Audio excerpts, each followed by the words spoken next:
Recording. First things first, I don't like vlogging like this. This is not vlogging, this is just YouTube videoing to me, and I don't necessarily like this feeling of this like setting a camera somewhere and talking to it, but it's okay. We're gonna talk anyway, and I'm gonna make this sweet and short and to the point so that you guys understand what the heck I'm talking about. Pretty simple, so get a notepad and a pen and let's begin. Hello everybody and welcome back to my channel. Listen, okay, so I just tried to record this and I was sitting here being like, and I'm gonna tell you about keto. I realized that I was being way too like, I'm gonna be a YouTuber and tell you about keto, and that was not working for me.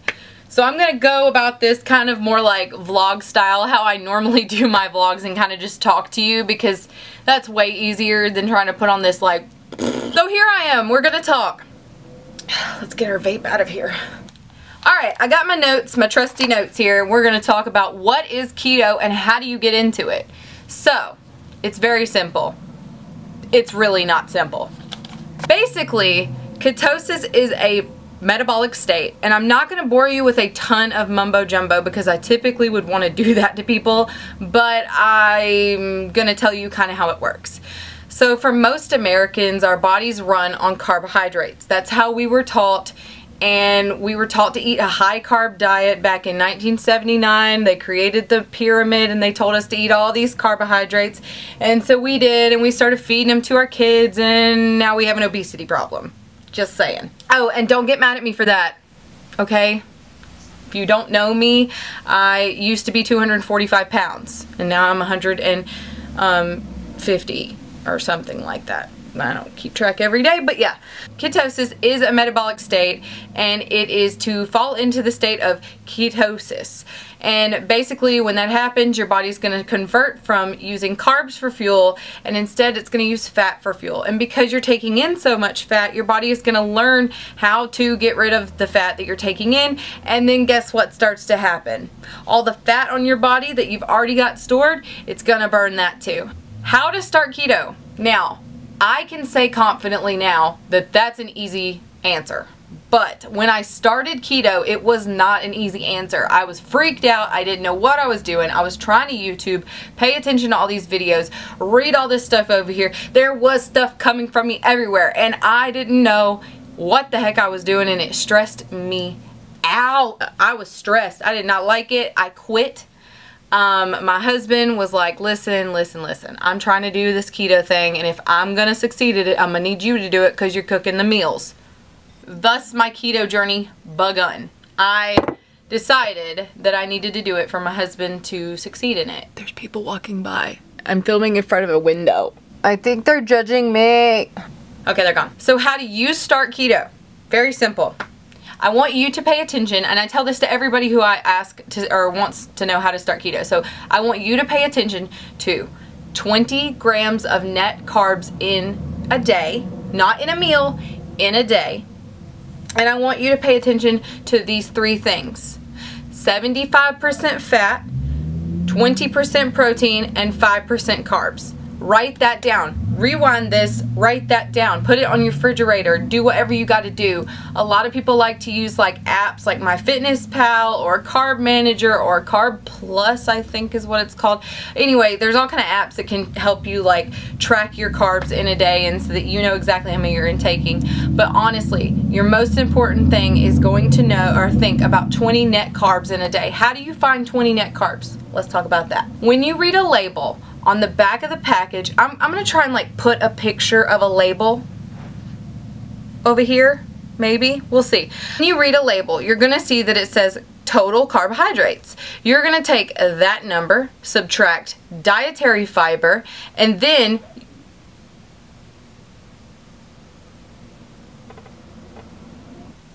not a single clue what that was, but it sounded like a dog barking. I hope you could hear that on video because I am so playing that back, and my dog is sleeping, and it's not outside, it was in the kitchen. Anyway, we're gonna carry on now. When you read a package, you're gonna see that it says total carbohydrates. You're gonna subtract dietary fiber, subtract it, it's gone. Dietary fiber is good for you, so take it out of your carbohydrates. You want those carbs, that's part of your life that you want, okay? Then The last thing you're going to subtract, if it's there, is sugar alcohols. Not just sugar. If you subtract sugar, you're in big trouble. It has to say sugar alcohols.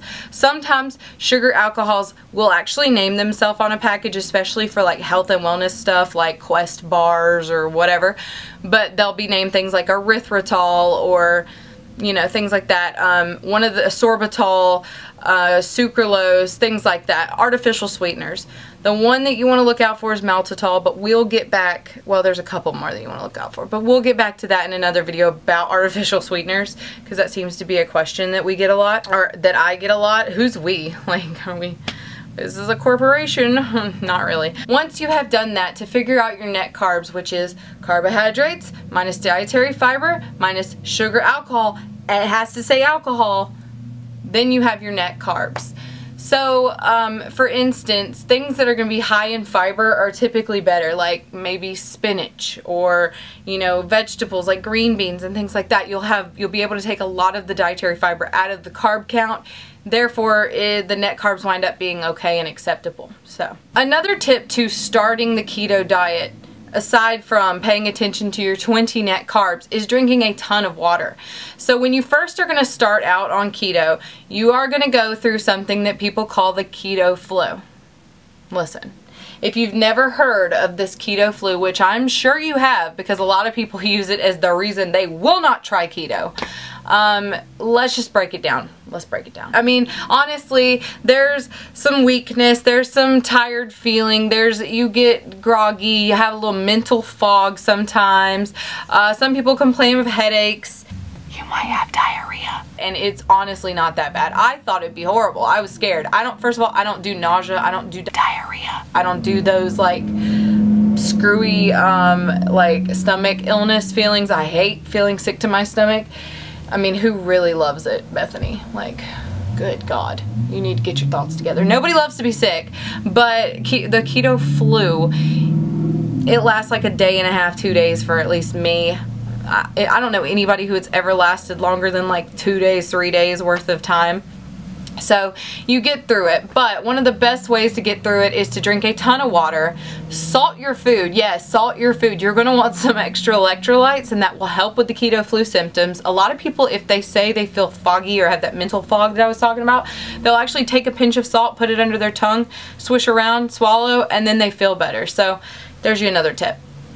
And then also to add electrolytes, like through a Gatorade or a Powerade, but use the zero version. Come on now, don't be drinking them sugars.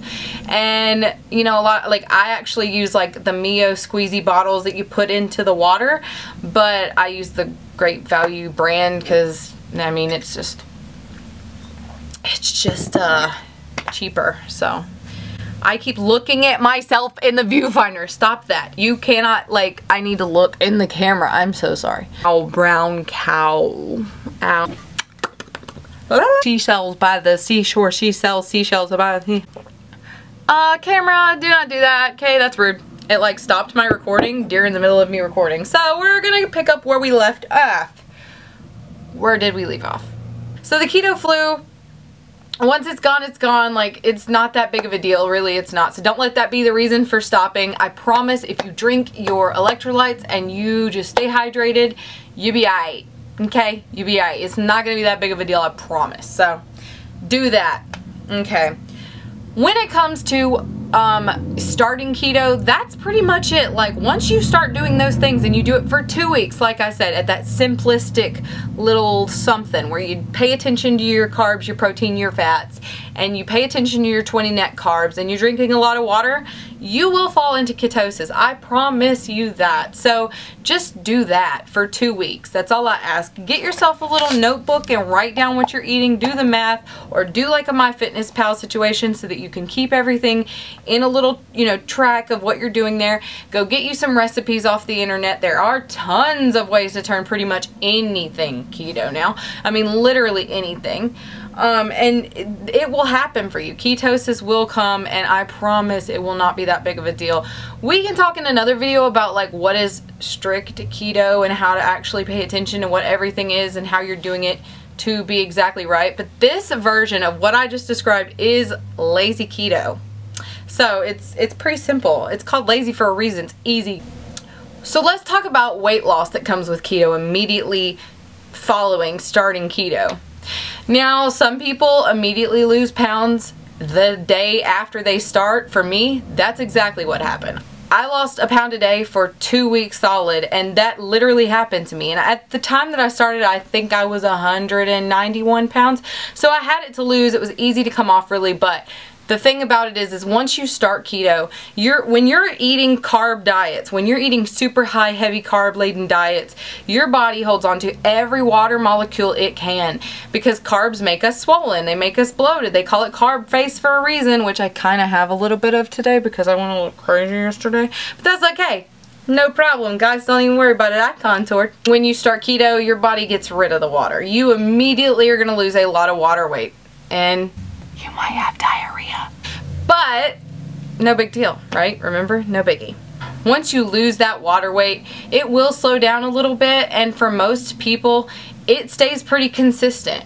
I mean, I was losing like a pound or two a week, and that was really excellent, especially after I'd lost like 14 pounds immediately. I mean, it was so great. I was so happy. I felt so much better. I had energy. Oh my God. So yeah, the weight loss was awesome. The weight loss is awesome, and it's fast. Yes, people freak out because it's so fast, but I promise you, it's not because it's a crash diet. You're still eating a lot of food and a lot of fat. Not a crash diet. So some people ask if when you're starting the keto diet, you know, and how to get into it, they want to know if you're supposed to fast, because a lot of people talk about fasting on the keto diet. Yes and no. I don't when I'm first starting keto, because I want to feed my body and make sure I'm not hungry. And a lot of the time I will be extra hungry because I'm starting a new diet and things are changing and my body's trying to figure out what it's doing, and it's like, why aren't you giving me my carbs? And so no, for me, I don't fast during the first like couple weeks worth of starting keto and getting into ketosis. It just doesn't work for me. Some people love to do that. What is fasting? It's where you eat for a period of your day, and the rest of your day and usually throughout the night you're not eating at all. And a lot of us, or all of us, sort of fast in a certain way, but this is actually putting a restriction on the time limits when you're allowed to eat and not eat. I'm going to do another video on what to look for when you're trying to get into ketosis and how to know you're actually in ketosis, because that is a question I get a lot. And it's like, how do you know? Do I have to buy the P test? Do I have to do the blood strip? Like, what do I do? How do I know I'm in ketosis? And no, you don't have to do any of that. There's ways to tell, and I'll explain all of that in another video. However, for this video's sake, I will explain a little bit about the fact that you can get the little keto test strips, and I don't have them with me. They're in my bathroom, but they're these little strippy guys that you literally take out a little teeny tiny strippy and you pee on it, and it tells you whether or not you're in ketosis based on the color that the strip will turn. You do not have to buy these, no. And do they always work? No, and I'll explain that in another video, but they can be a really good tool for you if you're just starting out. I have a video, and I'll link it right here, of myself testing out these keto test strips and seeing if they work or not. It's one of my older videos, so please don't judge it too heavily, and the part where I actually test the strips is like way in there somewhere, so good luck.